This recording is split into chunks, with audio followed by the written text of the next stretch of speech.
Education system है, जहां से जो अब जिनको जॉब लगनी चाहिए, जो बच्चे पढ़े हैं जिस सिस्टम के अंदर, उस सिस्टम में उनको वो सिखाया नहीं गया है। तो सबसे पहले युवाओं को ये सवाल करना होगा कि हमारी एजुकेशन पॉलिसी में वो चेंज किए जाएं, ताकि हमारा समाज उस स्टार्टअप के कल्चर को अडॉप्ट कर पाए।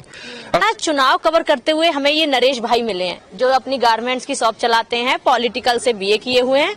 ये चाहते हैं, कुछ मुद्दे ऐसे हैं जिन पर ये बात करना चाहते हैं। तो हम इनसे कई सारे मुद्दे की युवाओं क्या सोचते हैं, किन मुद्दों पर युवाओं की क्या राय होती है। कई बार सरकारें कह देती हैं कि युवा भी हमारी तरह हमारे विकास को समझते हैं। आखिर युवा कितना विकास को समझते हैं, युवाओं के अपने मुद्दे क्या है, और ये राजनीतिक क्या है तो बहुत समझ रखते हैं, क्योंकि पॉलिटिकल साइंस से इन्होंने बीए किया है। क्या नाम भैया? आपको नाम तो बता दिया, नरेश भैया। अगर आपसे पूछें इस टाइम की राजनीति को लेकर, पॉलिटिकल साइंस में आपने पढ़ाई की है, तो क्या लगता है वर्तमान सरकार के काम आपको कौन कौन से लगता है कि ये अच्छे हैं और ये बुरे हैं? पहले तो इसी शुरुआत करते हैं। सबसे पहले सेंट्रल गवर्नमेंट से हम शुरू करते हैं। तो सेंट्रल गवर्नमेंट की जो योजनाएं हैं वो लगभग मिला के आम इंसान के लिए बिल्कुल 99% तरीके से इम्प्लीमेंटेशन जो है गवर्नमेंट का वो सबसे बढ़िया है। मतलब आज तक आजादी के बाद से जितनी गवर्नमेंट रही है इंडिया में, उनमें सबसे बेटर जो काम किया है, एक होता है योजनाओं का सिर्फ डॉक्यूमेंटेशन बनाना, वो एक होता है उनको ग्राउंड लेवल पे एक्टिवेट करना। तो ये गवर्नमेंट जो है वो ग्राउंड लेवल पे बहुत अच्छे तरीके से योजनाओं को पहुंचा पाई है। जैसे कि उज्ज्वला योजना को अपन ले सकते हैं, या फिर सोलर एनर्जी को लेके जो इन्होंने वो किए हैं, या शौचालय बनाने को लेके, या फिर रोड इंफ्रास्ट्रक्चर को लेके। तो ग्राउंड लेवल पे इनका काम दिखता है, इससे कोई मनाही नहीं कर सकता। एक सवाल पूछते हैं, आरटीआई जानते हैं? जी बिल्कुल। आरटीआई कानून कांग्रेस लाई थी। ये कानून ऐसा था जो जनता चाहे तो सारे जो योजना होती है उसमें कितना पैसा लगा है, कितना घोटाला हुआ जान सकते हैं। लेकिन ये सरकार आने के बाद आरटीआई कानून को कमजोर कर दिया गया है। क्या आपको नहीं लगता ये आरटीआई कानून को कमजोर करना कहीं ना कहीं लोकतंत्र के लिए और जनता के लिए गलत है? देखिए, हर पार्टी में, हर सरकार में कुछ न कुछ बुराइयां होती हैं। बीजेपी सरकार की जो कुछ एक सबसे बड़ी बुराइयां हैं, एक उनकी वॉशिंग मशीन, और दूसरा कुछ जो गवर्नमेंट संस्थाएं हैं या आरटीआई जैसी चीजें हैं उनको वीक करना है, ताकि वो खुद को डिफेंड कर पाएं। तो इन सब चीजों को लेके उनको अपने आप को, अपनी जो सोच है उनको थोड़ा ठीक करना चाहिए। लाइक सबसे बुरी चीज जो फिलहाल, मैं खुद एक बीजेपी सपोर्टर रहा हूँ, लेकिन अब धीरे धीरे सरकार से सवाल करना अच्छी चीज है। अगर कोई भ्रष्ट नेता बीजेपी में शामिल होता है तो वो फिर उनके लिए अच्छा हो जाता है, चाहे उसने कितना भी बड़ा घोटाला किया हो या कैसा भी हो। तो ये सब चीजें धीरे धीरे उनके भविष्य के लिए, उनकी पार्टी के भविष्य के लिए, हमारे देश के लिए खराब चीजें हैं। तो उनको सुधारने की बहुत जरूरत है फिलहाल उनको। बिल्कुल। अच्छा, एक बात और बताइए, अभी आपने कहा कि बीजेपी सरकार के आप सपोर्टर रहे हैं, तो आप अंदर की भी चीजें जानते होंगे। बीजेपी कहती है हमारी अपनी विचारधारा है, हमारी विचारधारा जो है वो कांग्रेसियों की नहीं है। फिर वो विचारधारा वाले लोगों को अब ला रहे हैं, उनके साथ काम कर रहे हैं, तो विचारधारा कहीं बदलती नजर नहीं आ रही? तो मेरा सवाल है, अगर आप सारे ही कांग्रेसियों को अपनी पार्टी में शामिल कर लेंगे तो फिर वो बीजेपी, अटल बिहारी वाजपेयी के समय जो बीजेपी थी, फिर वो कहाँ बचेगी? यही मेरा सबसे बड़ा सवाल है बीजेपी सरकार से। आप युवा हैं, कई बार सरकार से अगर सवाल करो, नौकरी को लेकर करो या किसी चीज को लेकर करो, तो सरकार यही कहती है कि भैया देखो हमारी सरकार आई, हमने इतना काम किया है, हमारी सरकार में कोई बेरोजगार ही नहीं है। आप क्या कहते हैं, क्या वाकई सरकार में कोई बेरोजगार? ये सबसे बढ़िया सवाल है और इसका जवाब भी मेरे पास बहुत अच्छा है। शायद लोग जो सुनेंगे इस सवाल से वो शायद काफी हद तक सहमत भी होंगे। देखो, इंडिया में बीजेपी सरकार आने के बाद शायद सभी लोग एग्री करेंगे कि स्टार्टअप का एक कल्चर डेवलप हुआ है, जिसको बहुत ज्यादा बढ़ावा मिला है। लेकिन इंडियन जो एजुकेशन सिस्टम है, जहां से जो अब जिनको जॉब लगनी चाहिए, जो बच्चे पढ़े हैं जिस सिस्टम के अंदर, उस सिस्टम में उनको वो सिखाया नहीं गया है। तो सबसे पहले युवाओं को ये सवाल करना होगा कि हमारी एजुकेशन पॉलिसी में वो चेंज किए जाएं, ताकि हमारा समाज उस स्टार्टअप के कल्चर को अडॉप्ट कर पाए। अब फिलहाल के जो युवा जिनकी एज नौकरी लगने जितनी है, उनकी स्टडी इस तरीके से या उनके माइंड को इस तरीके से डेवलप किया गया है समाज ने कि सरकारी नौकरी के बिना वो कुछ सोचते भी नहीं है। तो उनके लिए एक जनरेशन और हमें सरकारी नौकरी के ऊपर डिपेंड रहना होगा। सरकार को उनके लिए टाइमली जो गवर्नमेंट की वैकेंसीज हैं जो अभी रिक्त पड़ी हुई हैं, उनको टाइमली और बिना भ्रष्टाचार के उनको पूर्ण करना चाहिए, ताकि जो इस जनरेशन के बच्चे हैं जिनको अभी नौकरी की सख्त जरूरत है, उनके लिए एक अच्छा समाज बन पाए। स्टार्टअप का कल्चर बहुत अच्छा है, लेकिन उसके लिए उतना ही वैसा फंडामेंटल एजुकेशन की भी जरूरत है, तभी जाके उस कल्चर को हम अच्छे तरीके से लागू कर पाएंगे। आपने कहा कि इस सरकार ने इतनी योजनाओं का लाभ ग्राउंड लेवल पर पहुंचाया जो किसी ने नहीं पहुंचाया, इतना काम किसी सरकार में नहीं हुआ। क्या कांग्रेस के टाइम में कोई काम नहीं हुआ, कोई योजना का लाभ नहीं मिला? बल्कि मुझे लगता है आधे से ज्यादा योजनाएं जो चल रही है वो कांग्रेस की देन है, उसके बाद में बीजेपी ने उसको बस आगे किया है। तो इसमें कांग्रेस की जब देन है तो आप इस बात को कैसे कह सकते हैं कि कांग्रेस ने कोई काम नहीं किया? नहीं, ऐसा तो मैंने कभी कहा ही नहीं कि कांग्रेस ने काम नहीं किया। देखो 70 सालों से अगर कोई परिवार, यानी कि हमारा देश एक परिवार है, अगर वो चल रहा है तो ऐसा तो है नहीं कि किसी के बिना काम किए कोई उनको घर पे बैठे सब कुछ देखे गया है। सरकारें आई हैं, सबने अपने हिसाब से काम किया है, सबके अलग अलग विजन होते हैं। कांग्रेस का विजन अलग है, बीजेपी सरकार का विजन अलग है, तो हर सरकार को उसका एक क्रेडिट मिलना चाहिए। बीजेपी की सबसे अच्छी बात जो मैंने आपको सबसे पहले कही थी कि उन्होंने ग्राउंड लेवल पे चीजों को पहुंचाने की जो भी योजनाएं थी, उनको जितना ग्राउंड लेवल तक या आम आदमी तक पहुंचाया है, उसमें कोई भी सरकार उतनी सफल नहीं हो पाई है। राजनीति के जानकार हैं, आपने पॉलिटिकल साइंस से बीए किया है। एक सवाल आपसे बनता है, कहते हैं कि हमारे देश में क्या धर्मनिरपेक्ष देश है, तो इसमें धर्म की राजनीति कहीं से नहीं होती। क्या आपको नहीं लगता वर्तमान गवर्नमेंट धर्म की राजनीति करती है और ये जो है लोकतंत्र के खिलाफ है? ये बिल्कुल एक बायस सवाल हो जाता है, क्योंकि हम सीधी सी बात है, सरकार हमारी सबसे बड़ी खासियत क्या होती है, जो सरकार में है उसको हम ब्लेम करना बड़ा आसान होता है, लेकिन दोनों चीजें तो दोनों साइड से तो ऐसा हो रहा है। एक तरफ सिर्फ मुस्लिम है, एक तरफ सिर्फ हिंदू है, तो दोनों ही चीजें गलत है ना। देखो मेरा एक पड़ोसी है मोहम्मद, आप मुझे एक बात बताइए। एक मिनट रोकूंगी। कहाँ पर एक तरफ हिंदू एक तरफ मुस्लिम है, आप कहना क्या चाहते हैं? ये वाली बात थोड़ी समझ में नहीं आई, लोग कंफ्यूज हो जाएंगे, फिर से समझाइए। कंफ्यूज नहीं होंगे, सबको पता है कौन क्या कर रहा है, दोनों ही चीजें गलत हैं। अगर हम जिस समाज में रह रहे हैं उस समाज में हिंदू मुस्लिम सारे धर्म एक जैसे हैं। जब हम ग्राउंड पे पहुंचते हैं तो कोई डिफरेंट नहीं है। अगर मेरा नाम नरेश है और कोई मेरा मित्र है मोहम्मद, अगर मेरे को कहीं चोट लग गई मान लो, तो सबसे पहले मुझे बचाने कौन आएगा? मेरा दोस्त ही तो आएगा ना। वो ये थोड़ी देखेगा मैं हिंदू हूँ तो मैं उसको नहीं बचाऊंगा।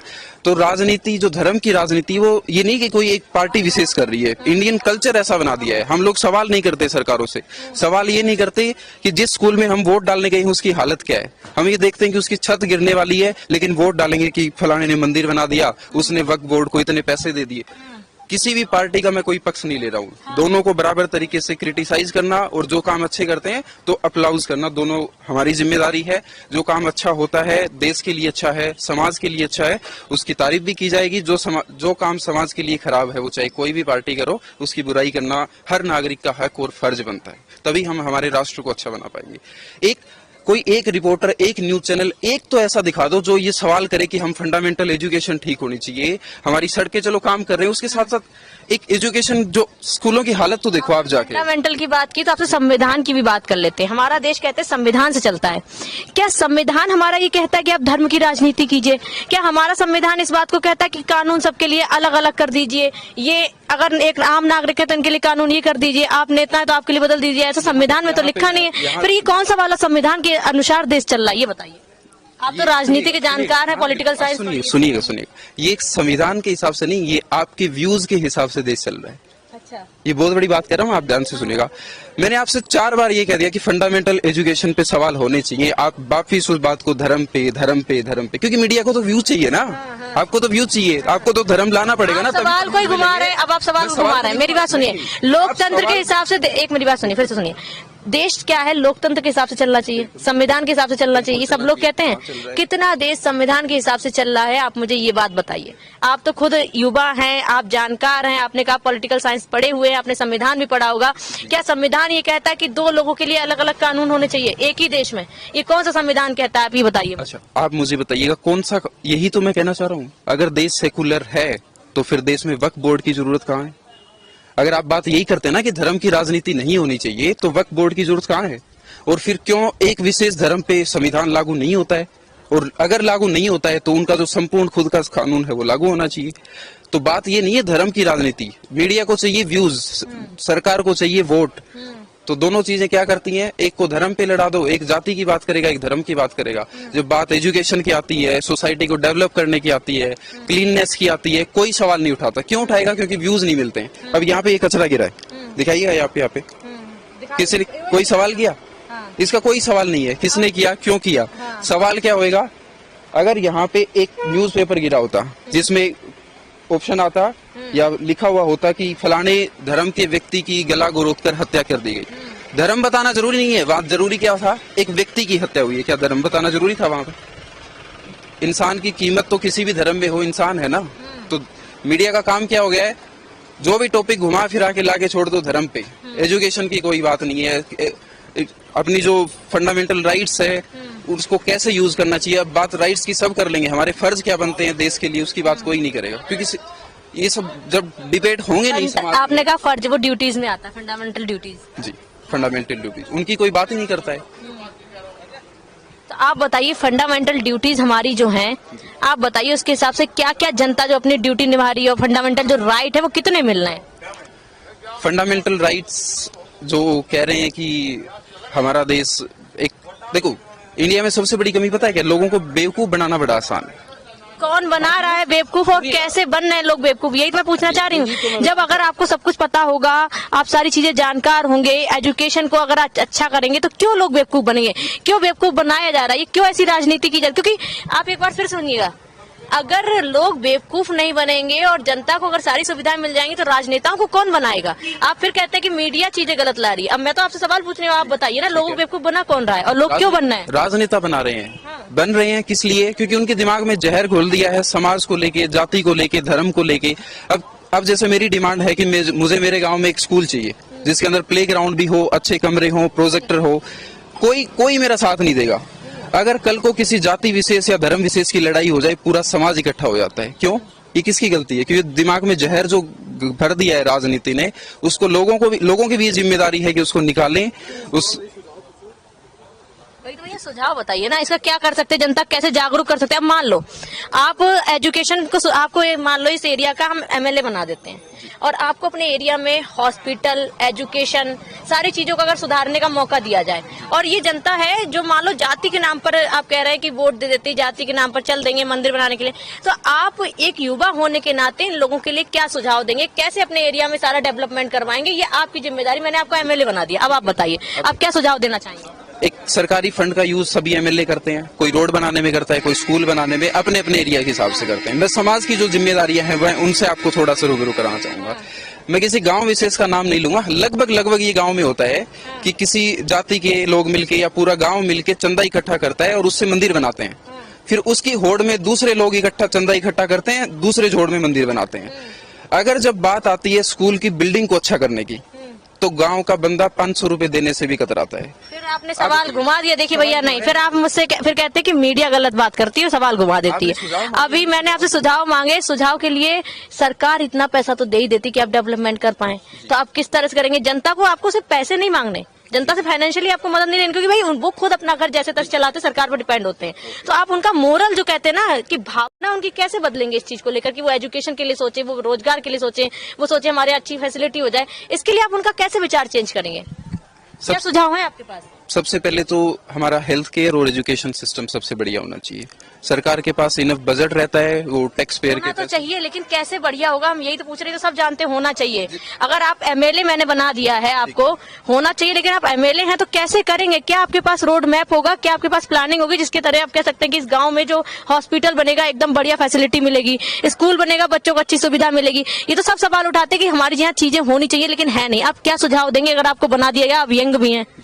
देखिए, जैसे हम एग्जांपल लेते हैं हमारे सरकारी हॉस्पिटल का, सबसे पहले एक नेता होने के नाते या एक नागरिक होने के नाते मेरी जिम्मेदारी बनती है कि वहां पे कौन सा पद खाली है, कौन सी सुविधाओं की कमी है, वो मैं उस विभाग को सूचित करूं और फिर वहां से वो सारी चीजें धीरे धीरे प्रोवाइड करवाई जाएं। सेम ऐसा ही हमें स्कूल को लेके होना चाहिए, कौन से अध्यापक की वहां पे कमी है, किस टाइप के एजुकेशन में इम्प्रूवमेंट होना चाहिए, बच्चों को क्या क्या सामग्रियों की जरूरत है।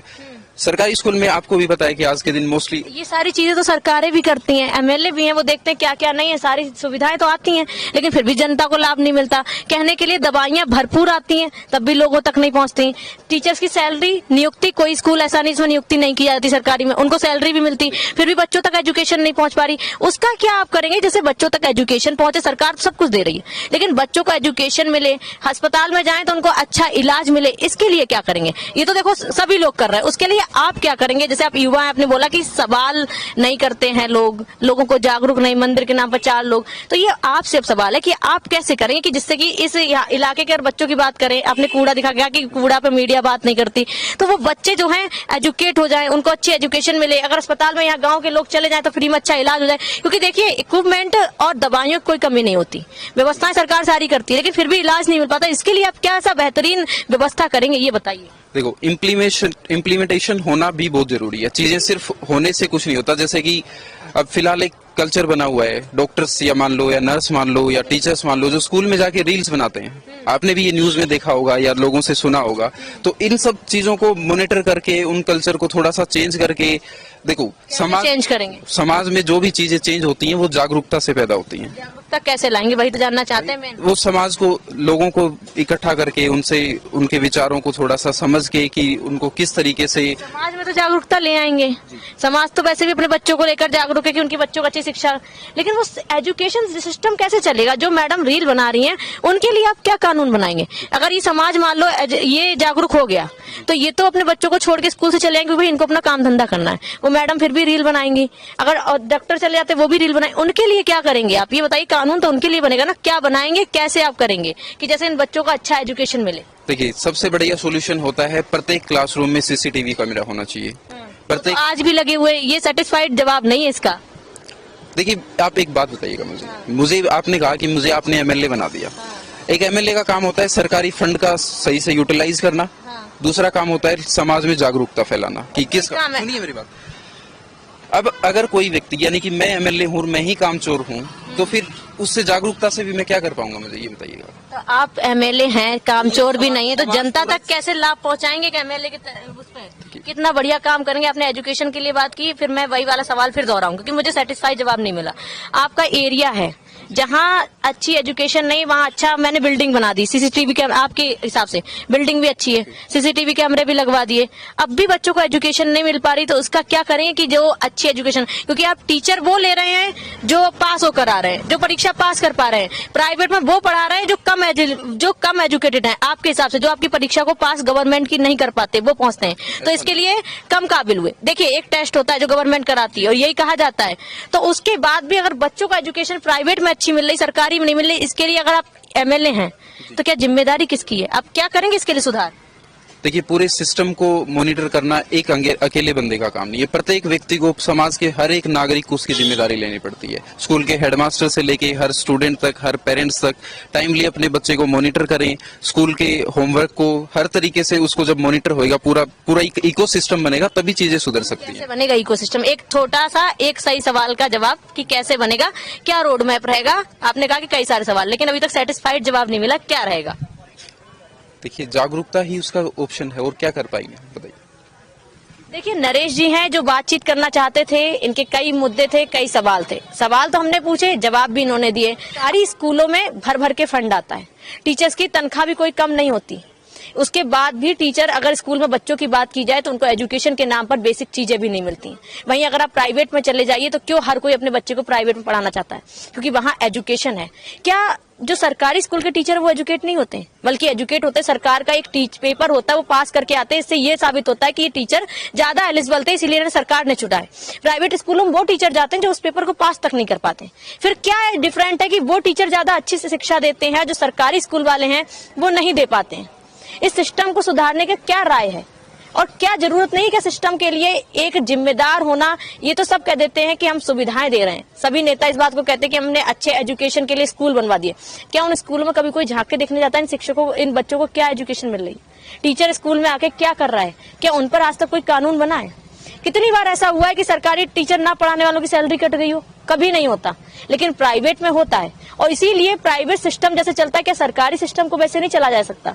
ये सुझाव तो बहुत सारे हैं, लेकिन वही वाली बात आती है, जब वोट आते हैं तब तो काम करते हैं नेता लोग, वोट आ जाने के बाद सिर्फ सरकार अपना काम छोड़ के बाकी चीजों में लग जाती है। और ऐसे ही कई लोग सवाल तो उठाते हैं, लेकिन सवाल इस बात को लेकर नहीं उठाते कि हम अपने आसपास के एजुकेशन सिस्टम को कैसे ठीक कर सकते हैं। हमारे यहाँ जब कोई नेता आता तो हम सवाल शिक्षा को लेकर क्यों नहीं पूछते, उनको ये क्यों नहीं बताते कि हमारे बच्चों का शिक्षा का अधिकार है, इसीलिए हमने आपको इस कुर्सी पर बिठाया।